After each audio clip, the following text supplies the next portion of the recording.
And the other thing that isn't really a rant on anybody, but the injuries. They had 21 guys out of practice on Saturday, and they had 19 out on Sunday. Do they need to pass around vitamins or something? I don't understand how a team, they say it's bad luck, but they've had bad luck with injuries for 4 straight years in the preseason, and especially in 2010. Last year they had different guys that were hurt. Just how does that happen? Is it carelessness? Is it just bad luck? And I haven't been able to compare it with other teams, but these huge injury spells seem to happen to the Packers more than they happen to other teams with their entire depth at running back, defensive line has a lot of suspensions, but now at linebacker too is just been completely decimated by injuries. It's starting to get thin out in the defensive backfield. I'm at a loss for words. I just have to vent a little bit because it seems impossible. How could you get that unlucky 2 of the last 3 years, for sure? It's crazy, and I completely agree. I can't fathom how this keeps happening year after year. I mean, we think 2010's as bad as it gets, but it just stays the same. It's consistent. And you see a team like the Giants win the Super Bowl, a large part doing with that they're healthy, almost completely healthy. They had nobody on the injured reserve list or unable to perform. And you just see, like you said, what was it, 21 guys were inactive? 21 guys were inactive on Saturday's practice. And I mean, in a large part, it's the same guy. I went to the Packers training camp the other night on Saturday night, and one of the biggest things I took away from the training camp is that Frank Zombo was still on the team. Oh, jeez. He's been injured for, pretty much the whole season for the last 2 years, as well as a couple other guys who I saw out there that's gosh, these guys haven't actually played in a game in forever, and you kind of forget they're on the team. So, I mean, it's a lot of the same guys, but how do, these professional athletes that are in such good shape, and we have this supposedly, great training coaches, great medical doctors, but we just can't stay healthy at all. I mean, things like Bishop getting hurt, that there's nothing they can do about that, right. But it just seems like these little lingering injuries that last forever. Well, it seems like everybody's pulling quads and tightening up hamstrings and dislocating shoulders and breaking fingers. It's I don't know. It just is so confusing and incredibly frustrating. It's so frustrating to us, I can't imagine what it's like to the coaching staff or the players themselves. I guess real quickly to round out our Packers talk for this week, a couple items.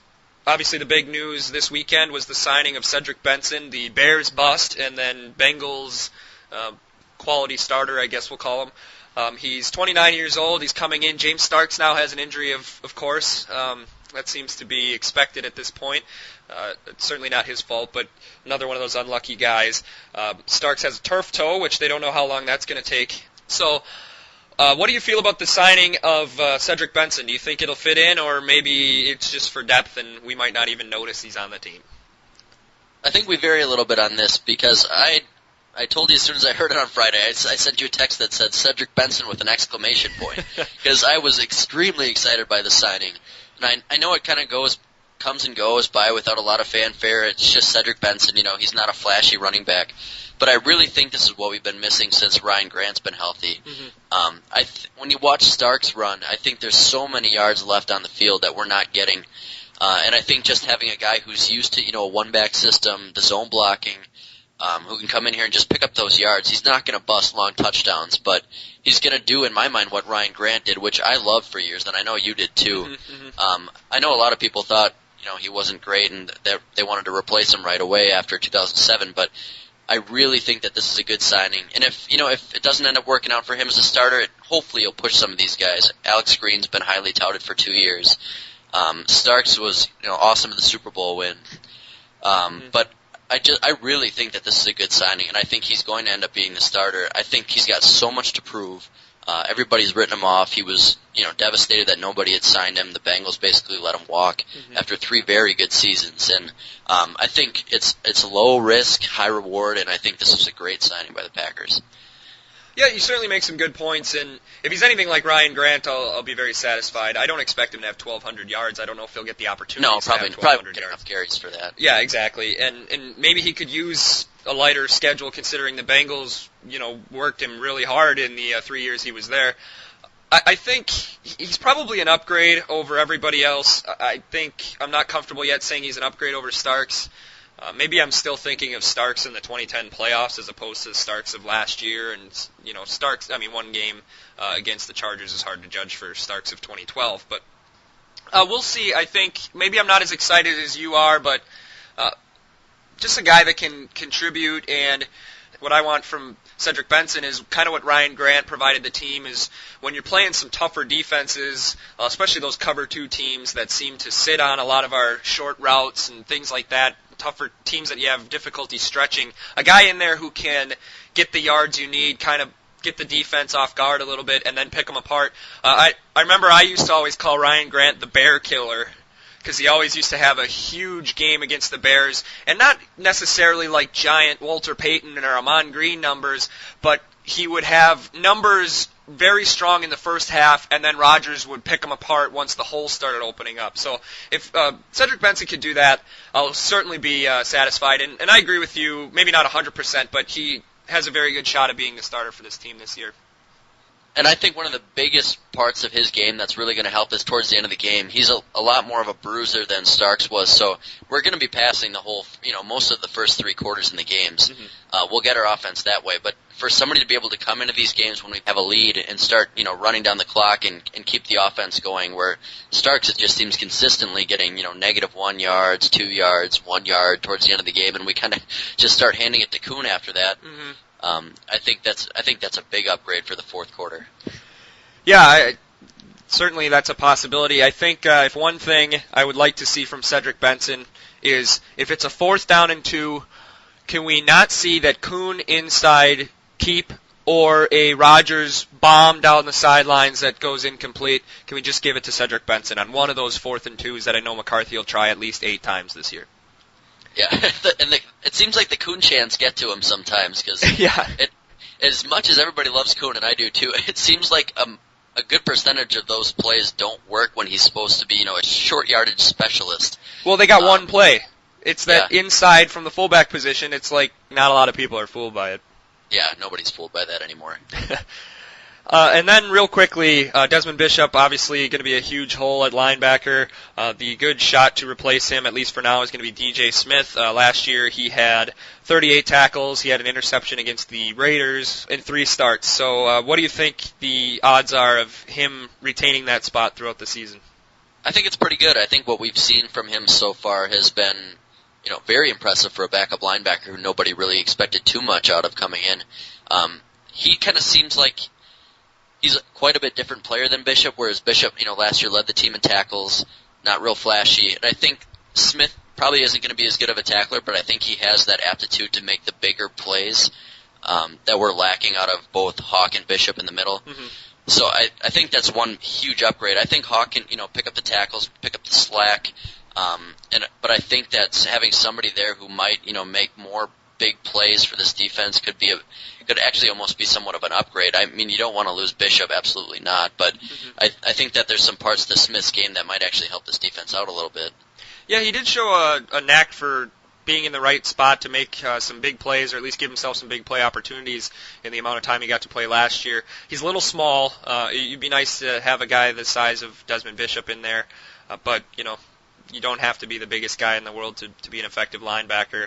So hopefully, I tend to agree with you. I think they'll give him a good chance, and all he's got to do is, not be out of position, not get killed by the tight ends, not get blocked out of every single hole. So we'll see what happens. But I think he's got a chance. He showed enough of a flash last year to at least give him a good, solid look before making any decisions. And it's a big injury, but I think this is at least one that you can take and keep going with the season without feeling, like everything's lost, like if maybe we were to lose Clay or something like that. Yeah, without a doubt. I think this is a very talented team, but I'll say it again. There's one guy you can't lose. Everybody else you can probably deal with. Yep.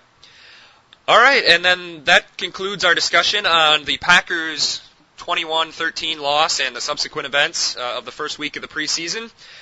On to Cleveland now. Actually, Cleveland will come on to Lambeau Field, and believe it or not, Matt, I got some fun facts for you for this Cleveland game. Let's hear them. Okay, the Packers have played the Browns. This will be the 8th time they've played since the Browns have returned in 1999. The Packers lead this grueling series, 4-3. They had a huge lead while Sherman was here, and then Mike McCarthy lost it with 2 losses the last 2 years in the preseason. So obviously they're out for blood this year. And believe it or not, the Packers, of course, had a 19-game win streak in 2010 and 2011. That was the second longest of all time, the longest streak of never trailing in the fourth quarter. If you include the preseason, they won 22 of the 23 contests they competed in. Of course, their only loss was to the Cleveland Browns, 27-17 on August 13th, 2011. So they could have been 23 for 23 if it weren't for those pesky Browns last year down at Cleveland Stadium. So let's go get some revenge this year, and so hopefully Graham Harrell can make these guys pay. Yeah, and I just absolutely can't wait to the conclusion of this epic saga here with the Browns. The entire world is waiting on bated breath there. They really are. But no, it should at least be entertaining. The second preseason game with the starters will probably play a little bit more, right? Mm-hmm. So one interesting storyline that I heard that is a possibility is that Colt McCoy might be playing on our team against the Browns. Oh, wow. Adam Schefter had been talking about it. I don't know how serious the talks are, but obviously depth at quarterback here isn't great right now. If we lose Rodgers, we're pretty much done for. So bringing in somebody who's at least got a little bit of starting experience might be a possibility. And they've, at least from what Schefter said, there's at least been a little bit of interest. So again, I don't know how serious, but that would at least be a nice storyline if McCoy could somehow get over here before that game and suit up for us and play against this old team. Yeah, definitely. I do have some news for Adam Schefter, though. If Colt McCoy comes to the Packers and Rodgers is down and Colt McCoy plays, they're still pretty much done for. Yeah, they might win an extra game or something, but they're still not making the playoffs without Rodgers. No, absolutely not. And one last action-packed preseason stat. I saw in the Journal-Sentinel they were kind of killing the Packers a little bit with their game story, how they looked horrible in the first preseason game. And they mentioned that Mike McCarthy's preseason record is 12-13 now, and he's 2-5 in preseason openers, which sounds pretty bad, but I actually looked at the numbers game by game. And of course, games 2 and 3 are the ones where the starters play quite a bit. McCarthy is actually 9-3 in games 2 and 3 of the preseason, and he's won 7 in a row in weeks 2 and 3 of the preseason. The last time they lost one of the midweeks of the preseason was at San Francisco when Aaron Rodgers was trying to prove a point back in his first year as a starter. And a lot of those losses, the 13 losses, counts 5 straight Week 4 preseason losses to the Tennessee Titans and Kansas City Chiefs starters. So I think McCarthy's done better than his record suggests in the preseason.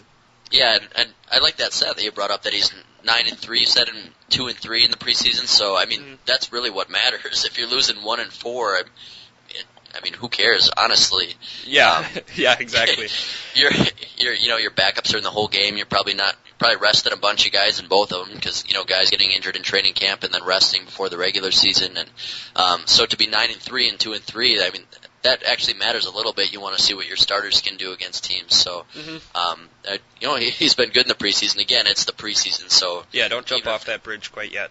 Yeah, even if they were bad in 2 and 3, they're still winning in the regular season. So I could really care less if they're winning these games. You just like to see some positives coming away from the games, really. Although one doom and gloom stat, while I got it in my hands here, they've only had a losing preseason twice, 06, 08. So as long as we don't have a losing record this preseason, we'll be okay. Exactly.